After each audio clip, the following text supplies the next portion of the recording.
Good morning, everybody. My name is Virginia Hollis. I'm the chair of the MRF. So I will start the proceedings.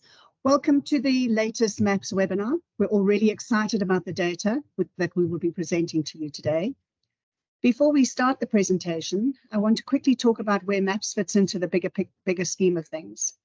The reason I want to take a minute to talk about this is because there's a lot of data out there at the moment. And if any of you have attended presentations or done any form of database analysis and done some comparisons in the last couple of weeks, you would find that the results between the databases are not comparable, which might be a concern to a lot of you. So it is very, very important to know that what you are looking at is either currency research, qualitative, or just insights into a specific market. MAPS is a strategic tool. It is not, and I emphasize this, it is not a currency. The insights that you get from MAPS offer a detailed view of consumer behavior across media, finance, retail, and many other sectors. Plus, MAPS covers the entire age 15+ population of South Africa, not just a section of the South African population. Along with our partners, Plus 94 Research, we have visited over 50,000 households. And not a single one twice. Sorry, I've just lost my train of thought there. And not a single one twice. So with every release, the data becomes far more robust. The MAPS vision is to help business make better decisions. It has been designed specifically for marketers, media strategists, and planners, independently from any commercial interest whatsoever. Our goal is for MAPS to be the single source of consumer data that marketers and agencies can rely on. To ensure independence of the research, we adopted a subscriber model. And whilst this is not ideal, it's currently the only way we can deliver top-class and independent research. Along with MASA, we're investigating how we can go back to an open source funding model. We're involving all the media owner JICs in these discussions. In the meantime, the MRF is still hard at work, signing up new subscribers. The more we have, the cheaper the subscriptions will become for all. So I appeal to marketers here today who are not subscribers to please get involved, and to the agencies who are on the webinar today, please support this very worthwhile cause and encourage your clients to sign up. In closing, I do want to mention that we are having discussions with the BRC and the PRC around becoming their industry hub survey for fusion with currencies and other industry research to provide a single source of consumer data. These discussions, you'll be pleased to know, are going well, and it's looking very, very positive. So thank you again for joining us today. I'm now going to hand over to Dr. Sifiso Falala, who is the CEO of Plus 94 Research. Sifiso. Thank you very much, Jenny, and good morning to everybody. Welcome to this presentation. I am going to kick it off this morning as a slow introduction to Renisa Naidu, who's going to do more than 75% of the presentation that we have. The purpose of my presentation and short introduction is to give us a context of where we are as South Africa, where we are as an industry. As you know very well, we are not insulated from the effects of the socio-political landscape. And for that reason, it's important to cite some of the recent events that happened over the 2-year period that we are looking at, which is from 2021 to 2022.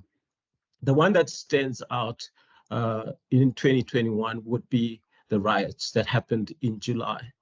And you will remember that the country was on a knife edge because of those riots. We lost an estimated 50 billion rands during that period.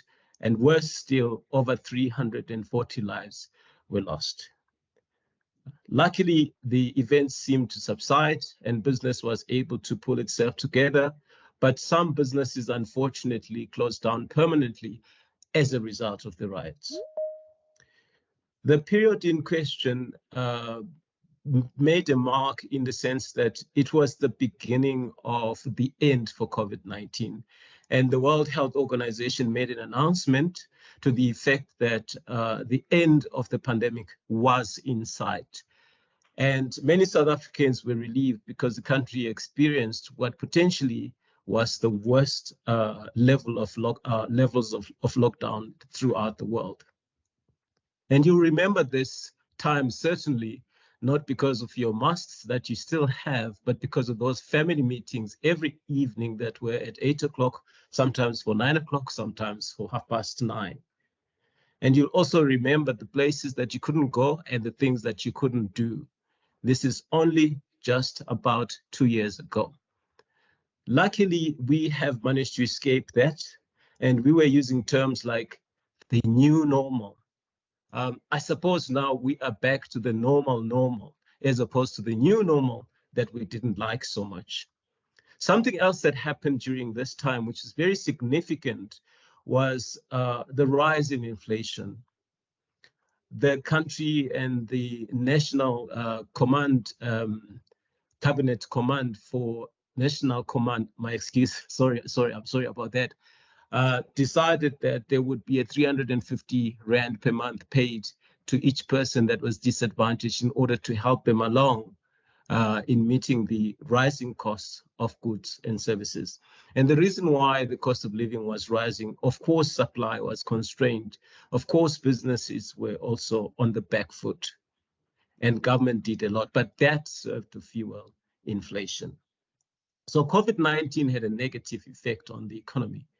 And shortly after the end of COVID-19 in 2022, we then saw the onset of the war between Russia and the Ukraine, or the invasion of the Ukraine by Russia. Significantly, South Africa has the Ukraine as an important trading partner. And in 2021, we had exported over $61 million worth of goods, products, and services to the Ukraine. And these products and services included cars, citrus, raw nickel, and others. And our trade with the Ukraine had been increasing since 1995. The imports that South Africa receives from the Ukraine included mostly agricultural products, but also electronic equipment and electrical goods.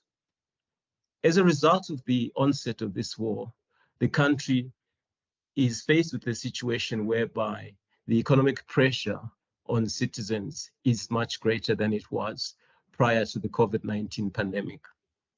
Let us now look at the economic performance figures. If you look at the graph to the right of that slide, you will see that our economy has been fairly flat. Between 2012 and 2022, we haven't seen much growth.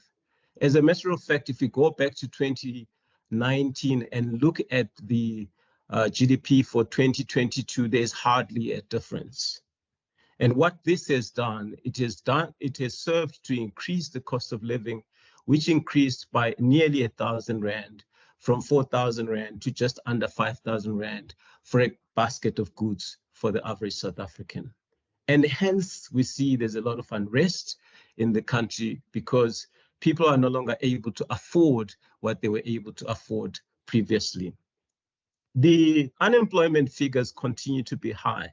As a matter of fact, the job situation presents a situation where at the end of 2022, 500,000 less people were employed compared to 2019.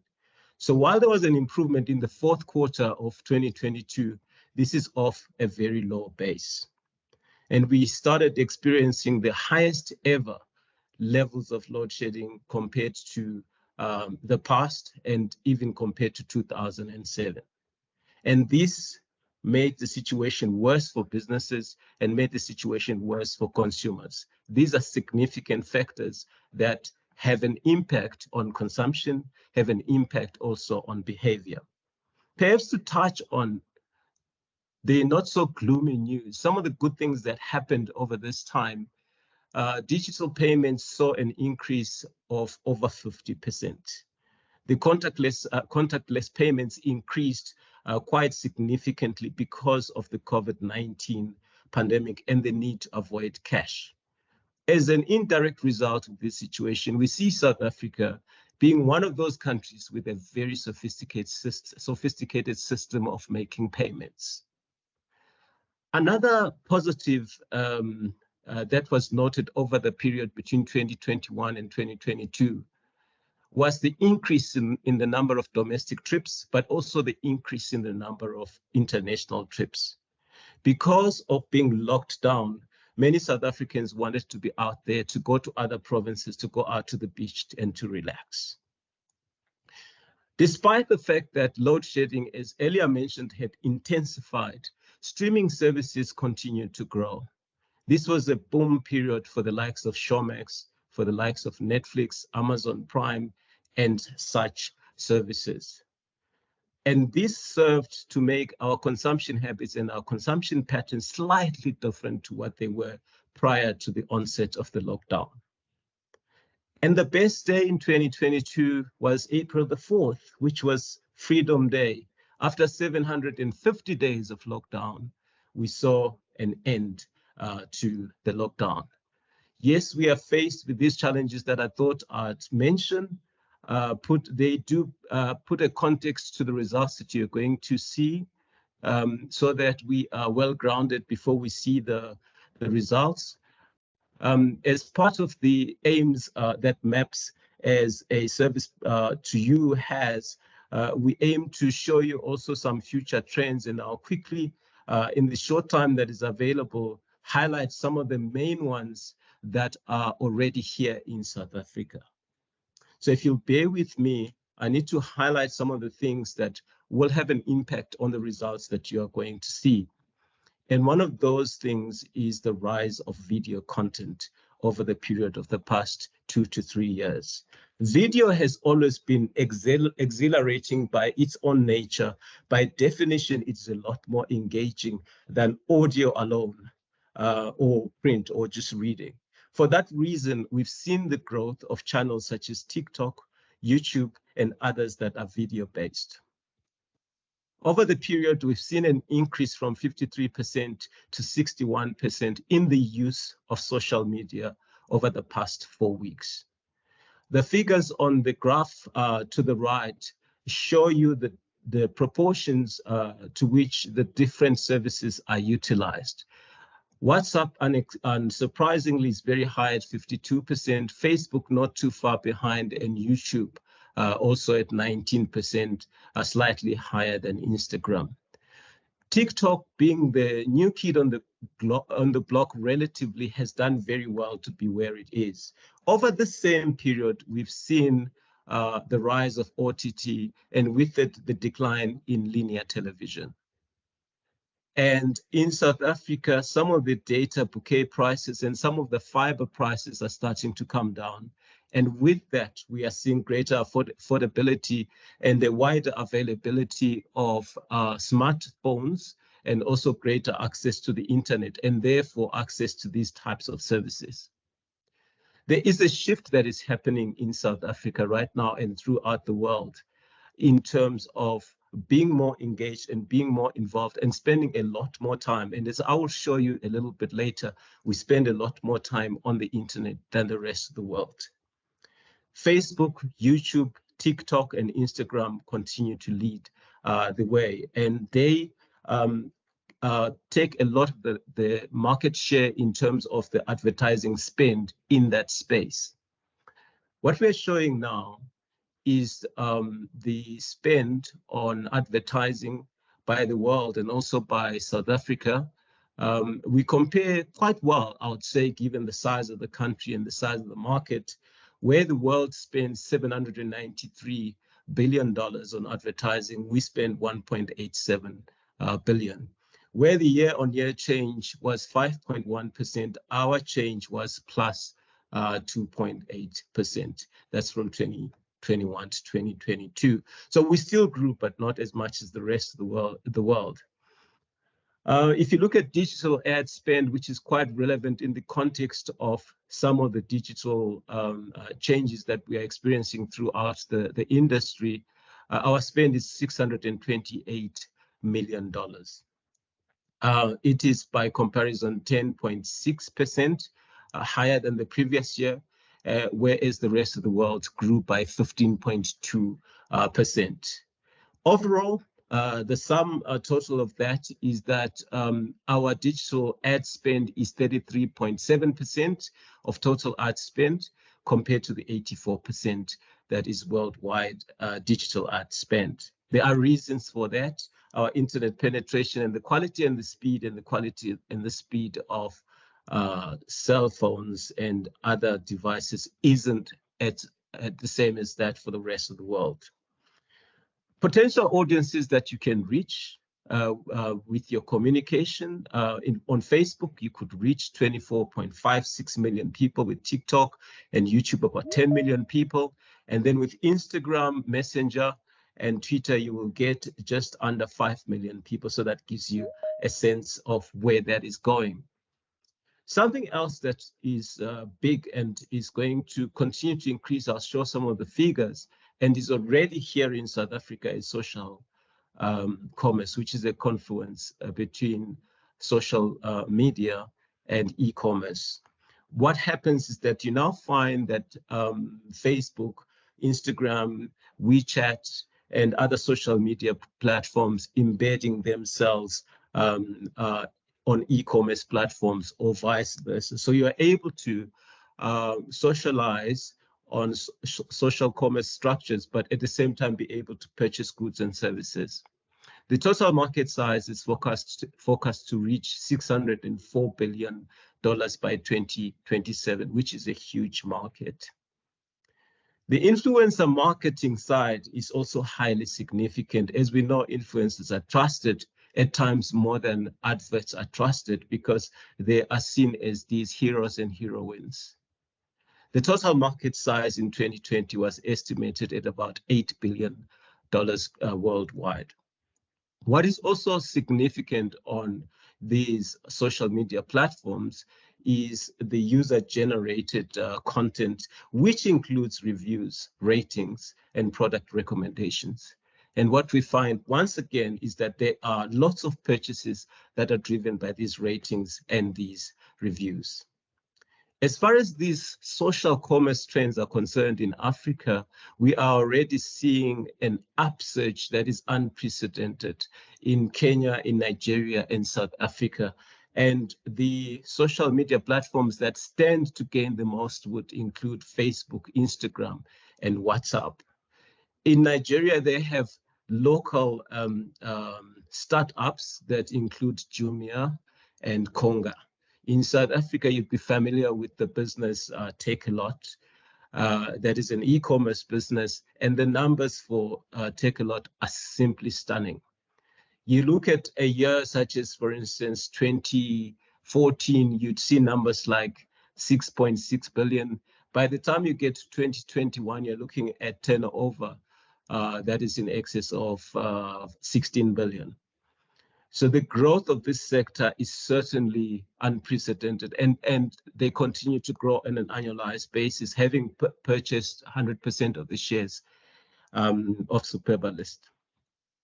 So just to mention a little bit about these things, because they will have an impact on your planning. Influencer marketing continues to evolve, and influencers play a major role, with the market size being 13.8 billion globally as of 2021.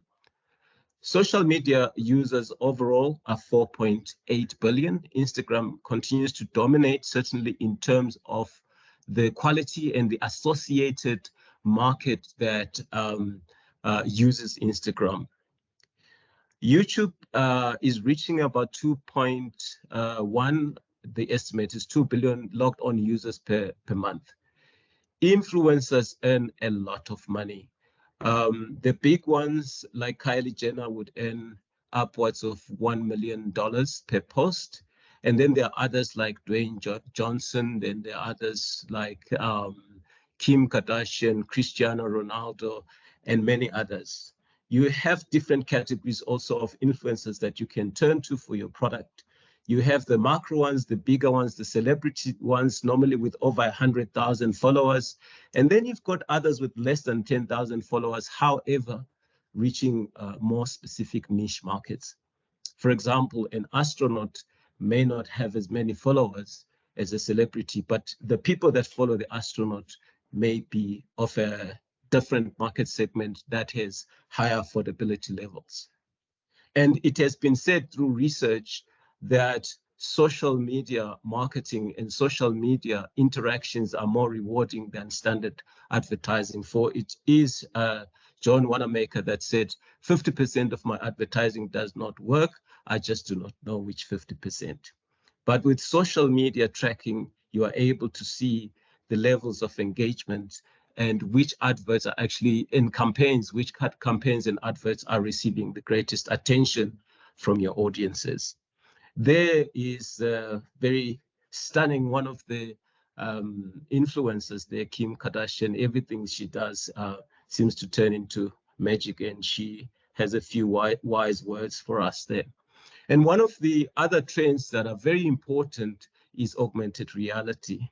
As people get fed up with the normal reality, they are immersing themselves in the world of social media, in the digital world, and experiencing things that they can only dream of experiencing. So virtual reality and augmented reality are becoming very, very important, and the market there is estimated to be 598 million users and growing.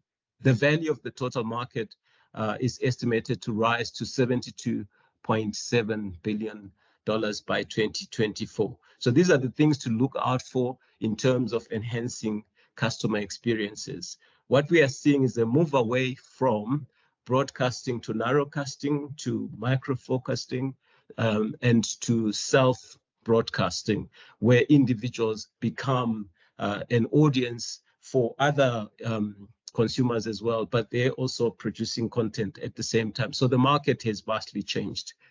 And the final one is personalization and customized experiences. We are seeing here that there is a significant amount of personalization, and thanks to the use of AI. A lot of times, all of us in this meeting would be aware of the fact that as soon as you start reading off Google certain pages, putting in certain subjects or whatever might be of interest to you, that gets usually followed by adverts of the very things that you are searching for. So you can also get customized news feed. You can also receive tailored content and recommendations, and also including filtering things that you do not want to see.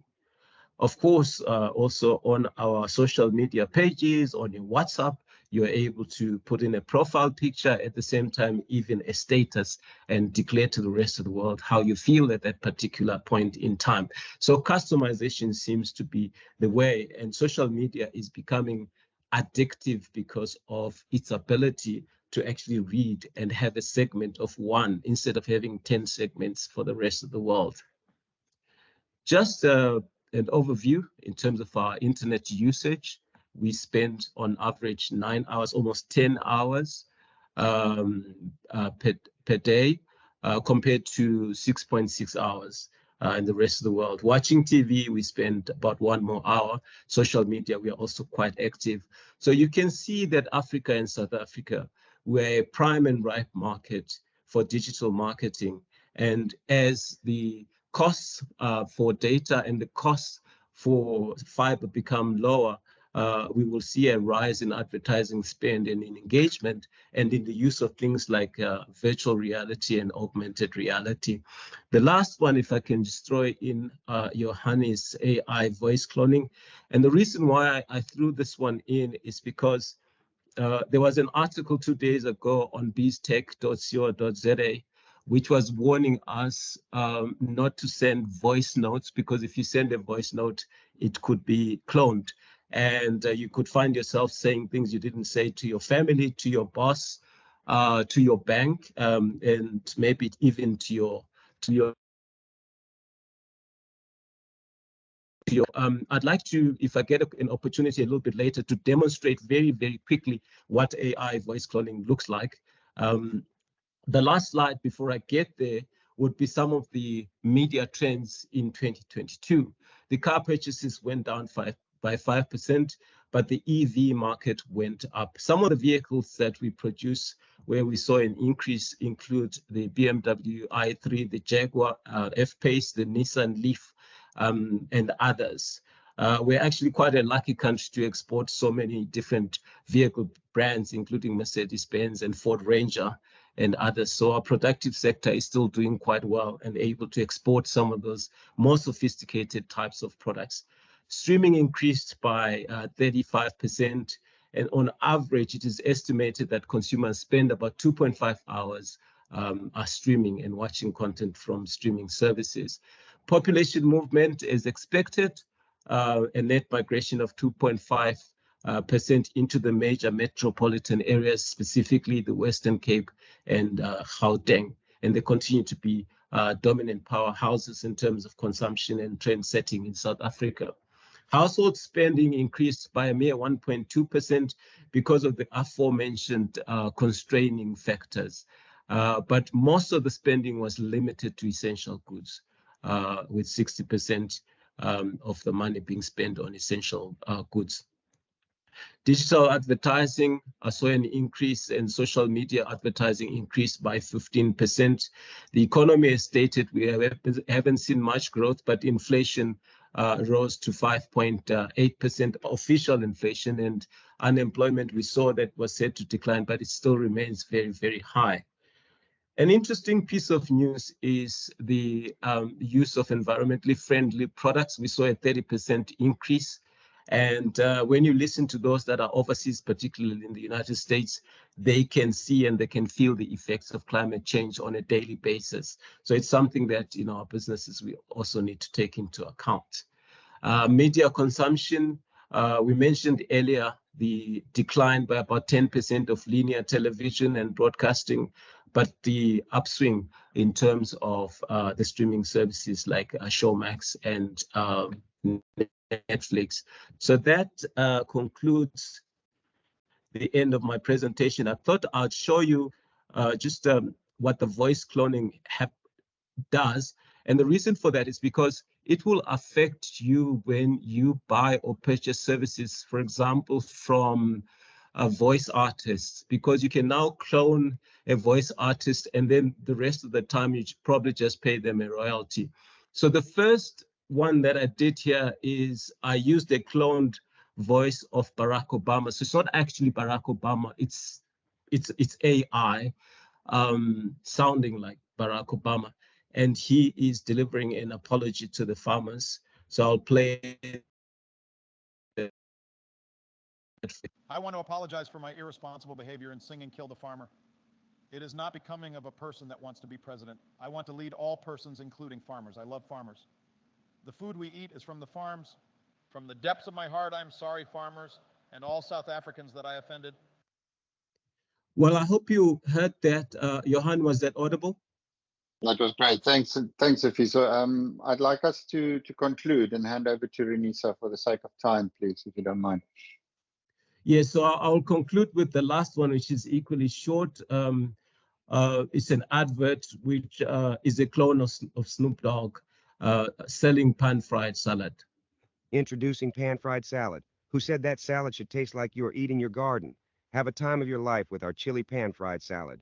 Yeah, it's a gangster thing. Okay, thank you very much. At this point, I'll hand over to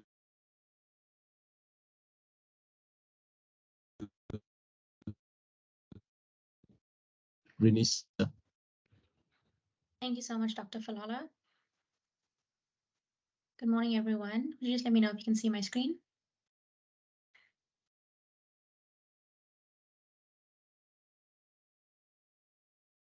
Johan? Yes, it's up. Thanks, Renisa. Yes.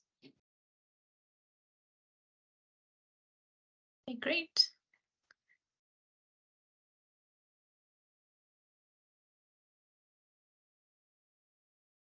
Good morning, everyone.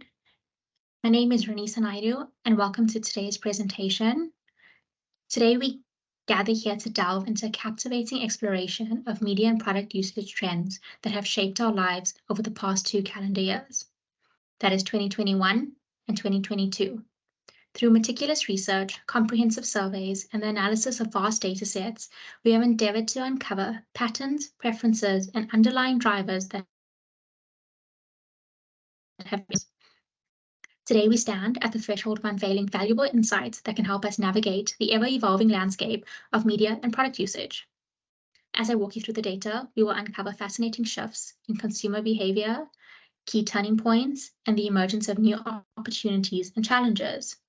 Our aim here is not to just present numbers and figures, but instead to interpret their significance, sparking thoughtful discussions on the implication for businesses, marketers, and society as a whole. So please sit back, relax, and as I take you through this journey. This provides an outline of what is covered by MAPS and what can be expected in each section of the data.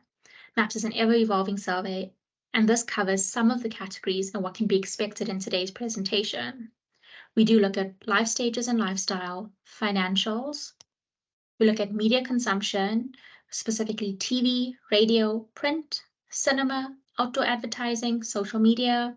We also look at purchasing behavior and product purchasing behavior. Renisa, sorry to interrupt. Some members are saying they can't see the presentation. Do you mind maybe unsharing and sharing again just so we can see if it works? Apologies. Can you just let me know if that comes through?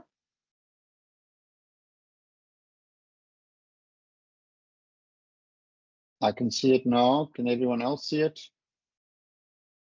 Thumbs up. Okay, it looks like it's up. Renisa, you can continue. Oh no, Nikki's saying she can't see it, but everyone else seems to be okay. Maybe those who can't see it, sorry to do this. I don't know, it seems to be a technical thing, but maybe just leave quickly and come back. It might be a connection issue on your side.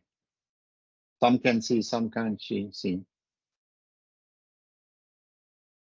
Sophie, so you've unshared your screen, right?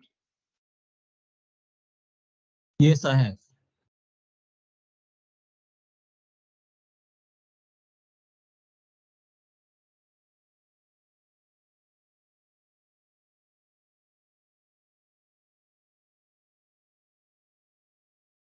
Renisa, I think continue. I hope everyone can see now, is rejoining.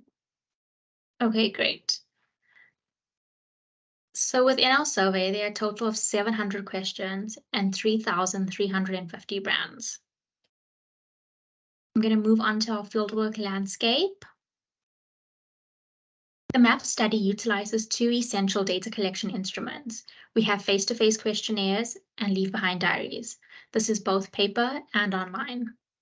By incorporating both methods, we aim to gain a deep and accurate understanding of our target population's attitudes and practices. This approach ensures the validity and reliability of our research, ultimately contributing to well-informed and actionable insights.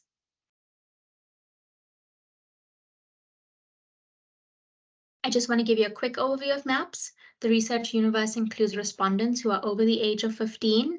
This is both males and females from all racial groups and all 9 provinces. We achieved a sample of just over 20,000 for the face-to-face component and over 10,000 diaries were completed.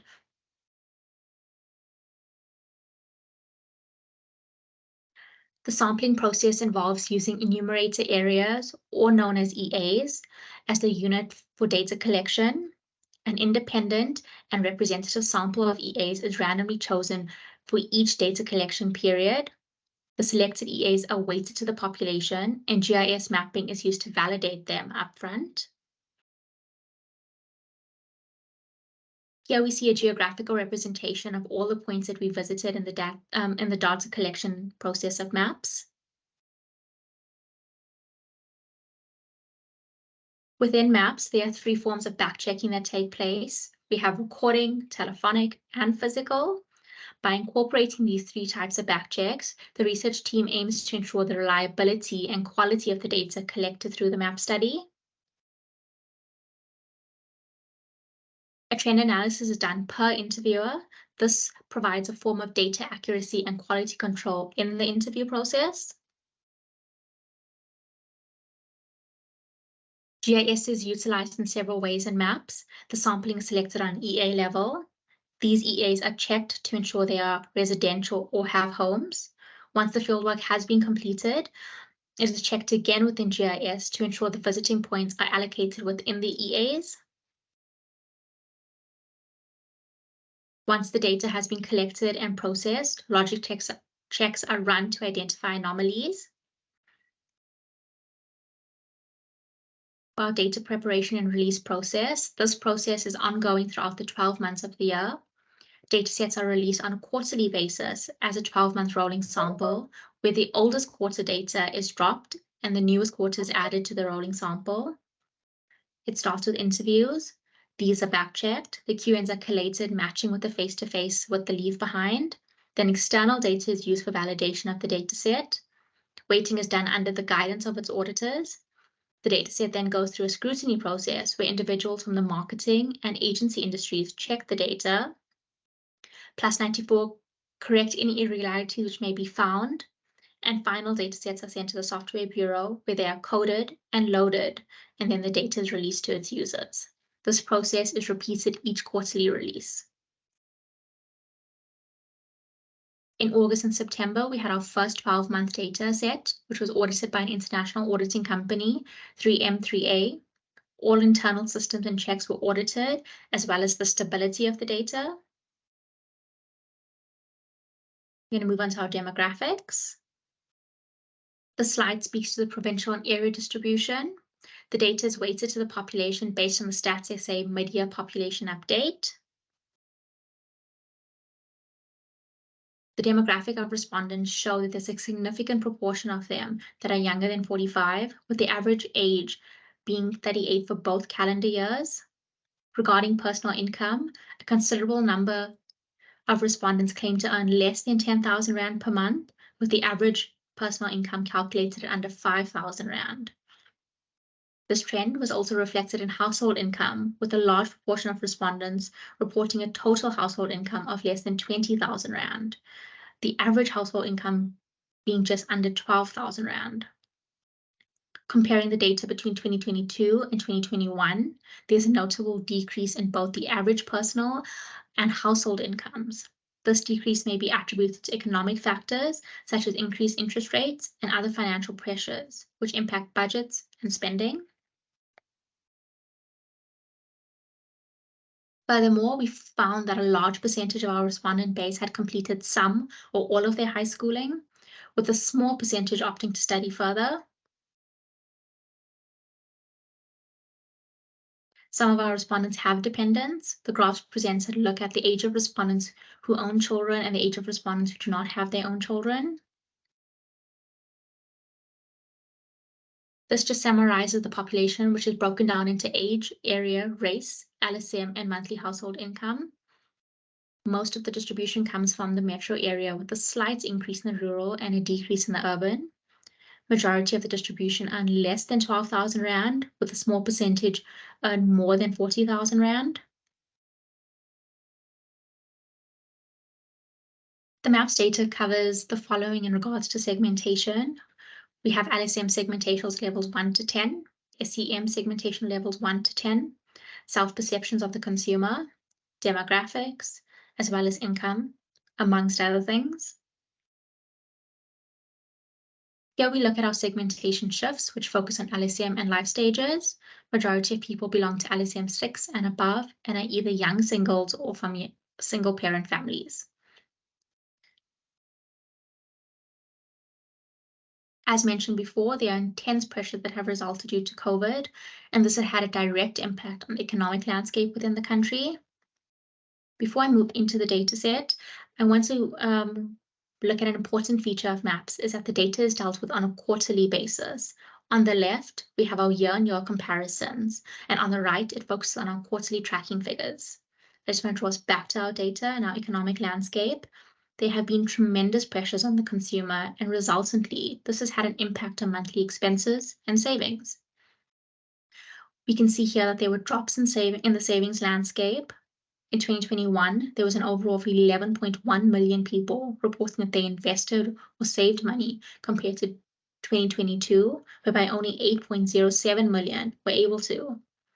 Similarly, there was a drop in respondents who were able to deposit their savings into a savings account.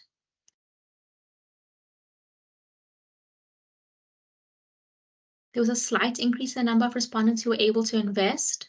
Notably, this trend seems to be more prevalent amongst individuals in the higher end of the market. These individuals have better access to investment services, which indicates a higher level of resilience in their investment behaviors compared to the general population. Here we see our groceries and toiletries spend with the impact of inflation. Despite inflation pressures, the spending behavior on groceries and toiletries have remained relatively stable. People have consistently maintained their monthly spending on essential items. Here we look at it in relation to apparel purchases, and we can see there's a decline across the quarters. In the slide, we see our quarterly tracking figures. On the left, the number of people who have purchased apparel in the past month, while our figures on the right reflect the amount spent through Rand value. There's a peak in Q1 of 2021, and this may be due to the back-to-school purchases after a long period of lockdown.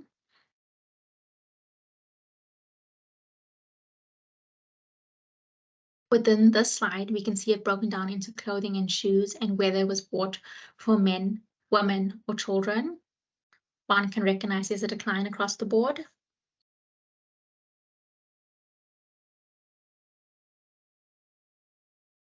Within this slide, it is to highlight the current trends in brand loyalty and the impact of price sensitivity on consumer behavior. The data indicates that while brand loyalty is on the rise, consumers are willing to switch to cheaper alternatives if the usual brand becomes too expensive. Brand loyalty is witnessing an upward trend, reflecting successful efforts in building customer trust and satisfaction.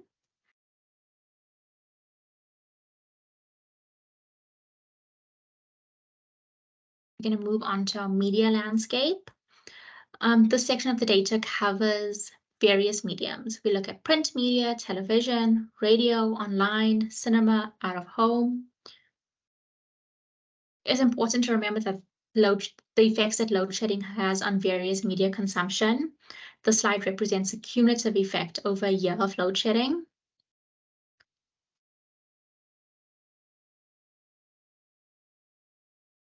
Here we see it broken down according to months, stages, and gigawatts. There's a drastic increase in load shedding in September and December of 2022.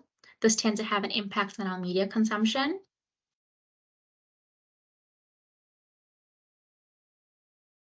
The slide on out-of-home activities reveals that since the ease of lockdown restrictions, people are spending more and more time engaging in activities outside their homes. This increase is a likely result of fewer restrictions and the return to normalcy in people's lives. As lockdown measures have eased, individuals are resuming their pre-lockdown routines and daily activities, leading to a rise in out-of-home engagements. The data suggests a positive trend towards a return to normal routines as people adjust their life after lockdown.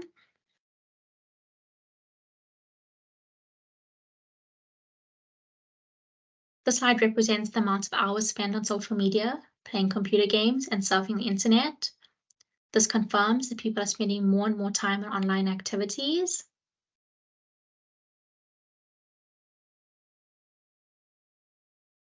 Here we see the amount of hours spent consuming media.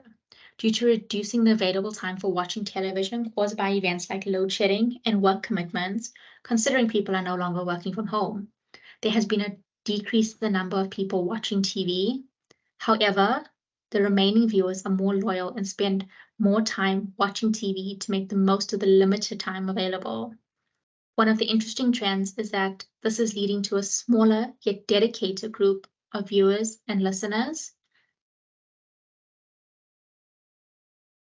In 2021, the radio was the dominant medium until television took the lead due to lockdown.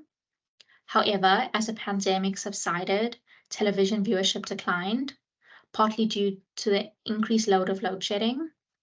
This decline has led to radio regaining its position as the #1 medium for information and entertainment. Meanwhile, the internet and social media platforms have experienced a surge in usage, indicating a shift in media consumption patterns.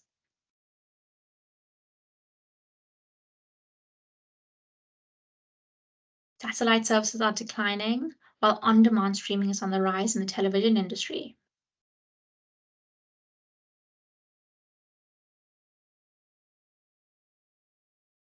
The slide highlights the TV channels in streaming for the past 4 weeks. It is important to clarify that the DSTV on the left are only showing channels that are exclusive to DSTV, meaning this does not include SABC or ETV. We can see that there are large drops amongst SABC 1, 2, and 3, and an increase in Netflix.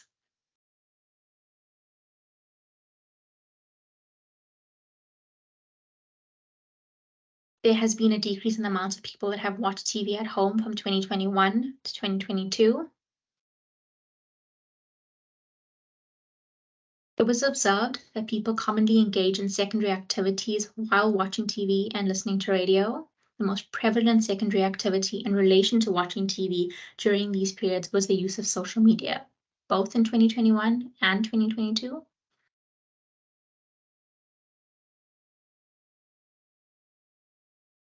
The data presented shows that access to streaming services has significantly increased in recent years. It is important to remember that Netflix is an international service, whereas Showmax is a local brand.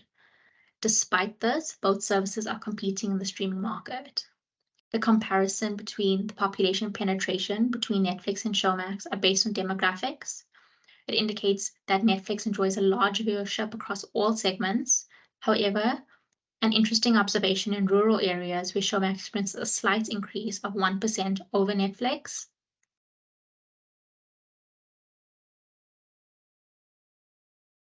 The slide focuses on overall viewership on our TV penetration, highlighting the differences in viewership from 2021 to 2022. As mentioned before, this decline may be due to the increased hours of load shedding and the eases lockdown has on people maybe engaging in other activities.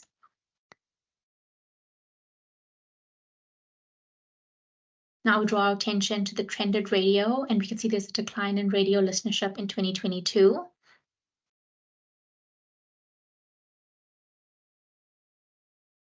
Here we see our top 5 radio stations listened to in the past 4 weeks. This seems to be a slight decline from listenership from 2021 to 2022.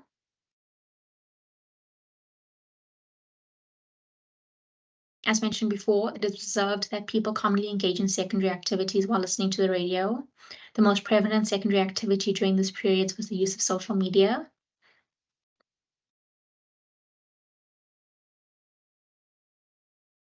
Our slide here focuses on radio penetration based on demographics, and we can see there's a drop in listenership.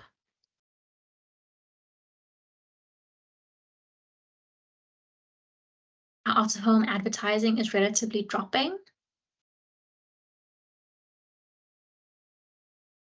In 2022, there was a significant surge in social media usage, with most platforms experiencing an increase in their user base.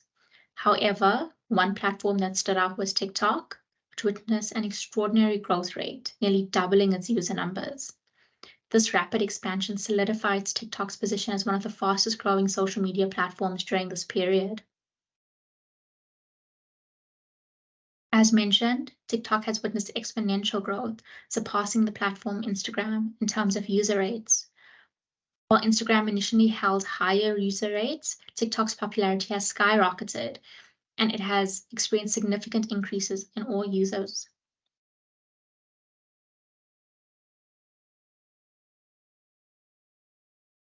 The population of people using social media reveals that social media is dominant amongst younger age groups, particularly those from 15 to 44. Within this age range, significant strides have been made in social media usage.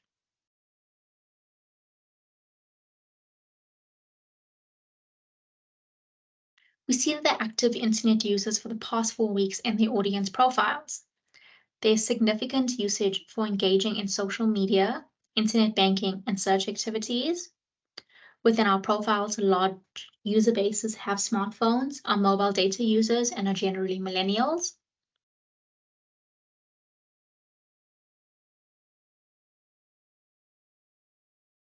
We now draw attention to newspaper readership trends, which are both paper and online. In reference to daily newspapers for the last 3 months, there was a slight decline from Q1 to Q3 in 2021. However, it had stabilized in Q4.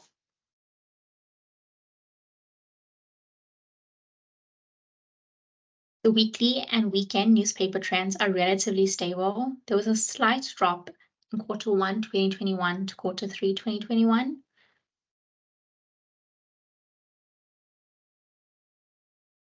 Here we have our newspaper penetration for the past 4 weeks. The highest proportion of newspaper readers fall into the LSM bracket 7 to 10 and are from the metro area.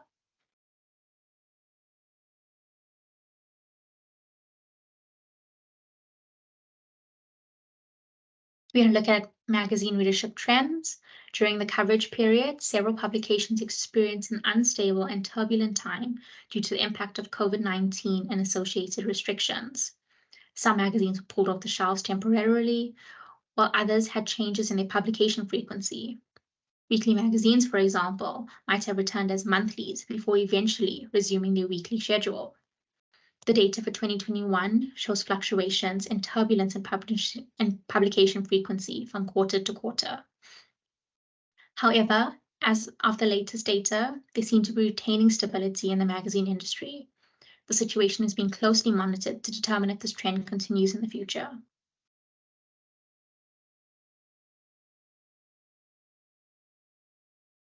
The magazine industry is facing a decline in readership amongst younger audiences, while older age groups, particularly in the upper LSMs, show slight increases in readership.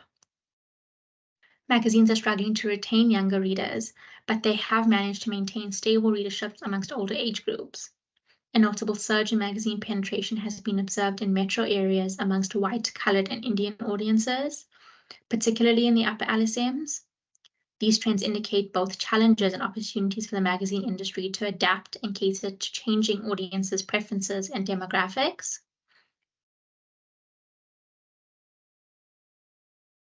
We're going to move on to our financial services. Within this section of the survey, it does look at commercial banking, saving and investment behavior, financial services, stokvels, such as government grants, and others. We're going to look specifically at banks. In our population, 61% of individuals have a bank account. The slide in the presentation displays the different banks respondents use, as well as the banks where their salaries are deposited. Among all the banks, Capitec has the highest number of respondents associated with it for both account usage and salary deposits.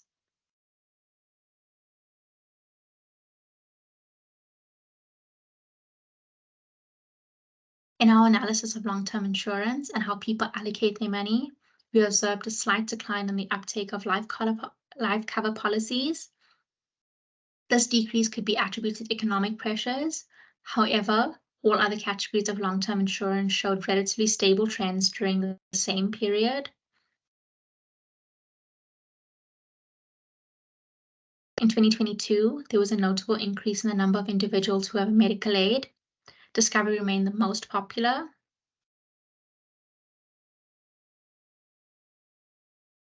We're going to look at our retail section.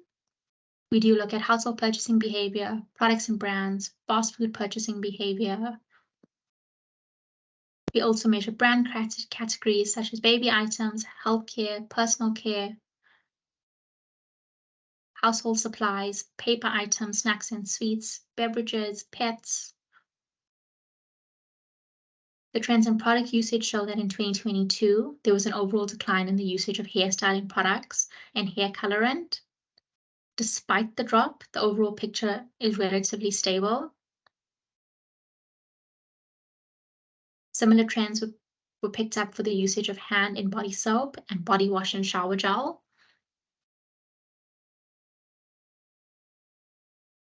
We're going to look at beauty and cosmetic products and where they're usually purchased from. The data revealed a decline in the purchase of beauty and cosmetic products at health stores like Clicks and Dis-Chem, as well as supermarkets between 2021 and 2022. This decline indicates that fewer people are buying cosmetics overall. However, it appears that consumers have become more price conscious and are bargain hunting, leading them to explore supermarkets as a source for cheaper cosmetics and beauty products. Towards the end of 2022, there was a notable increase in purchases from supermarkets, suggesting a shift in consumer behavior from health and beauty stores to more affordable options in supermarkets.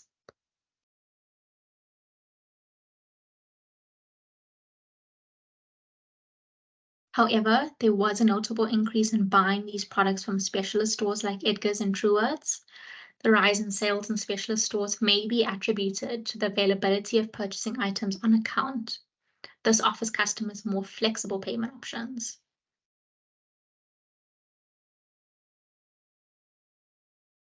Here we have our most frequently visited mall in each province for the past 4 weeks. The MAPS data provides valuable insights into various brands. For example, let us look at 2 popular fast food chains. Let's refer to them as brand X and brand Y.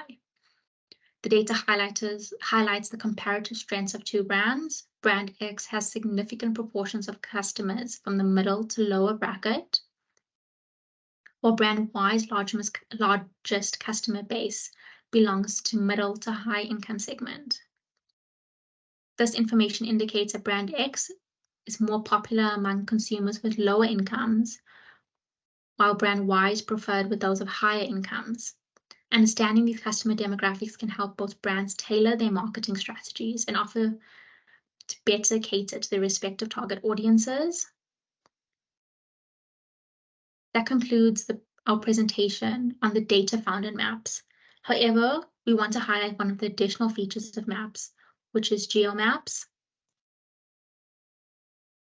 GeoMaps is an additional feature of the MAPS dataset that offers geocoded information for each interview and respondent, allowing users to access the geographic data at a smaller area level.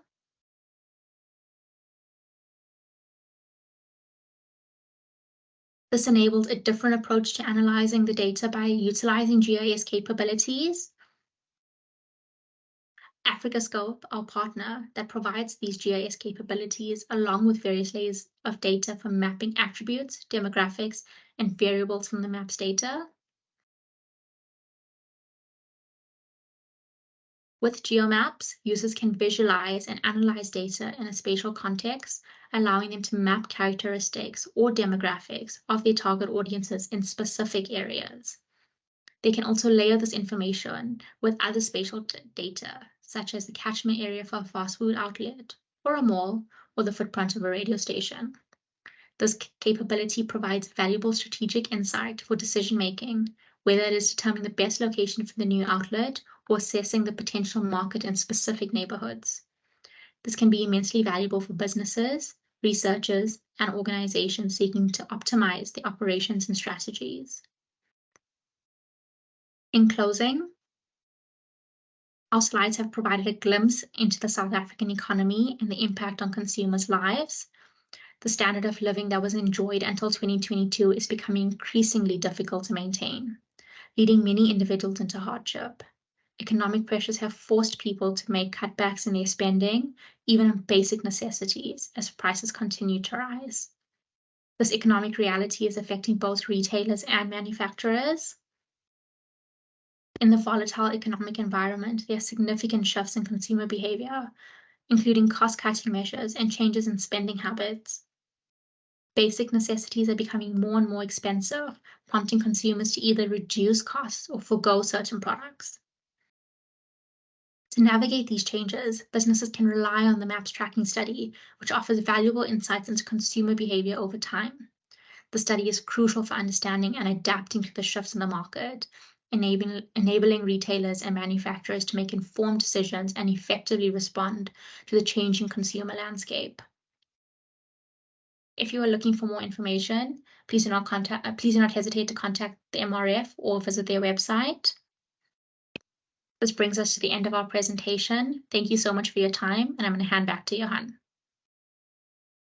Thank you, Renisa. Thank you for that insightful presentation, and thank you to everyone who's joined us today for this presentation. We do hope you found it interesting.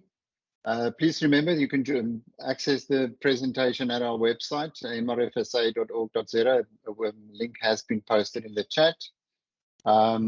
As has been said by everyone before me, the importance of MAPS as a holistic view of consumer behavior and giving you a 3 panorama view of the industry as a whole and shifts in consumer behavior and consumer spending is really crucial. It really is an important piece of information for any business out there. The MRF is a non-profit organization. We're independent, so we're not biased in terms of promoting any particular service or media or any commercial interests. So, and the MAPS server has recently been audited by international auditors who've given it a thumbs up. So there's really comfort in the MAPS data out there. It gives a real great view of consumers and their changing behavior and adapting to market conditions. So I'd like to take this opportunity to thank everyone for joining us. Apologies for the technical glitches along the way. We hope you all enjoyed the presentation, and please reach out to us with any questions or queries that you might have about how to subscribe to MAPS, or if you would like more information about the data and how to obtain it.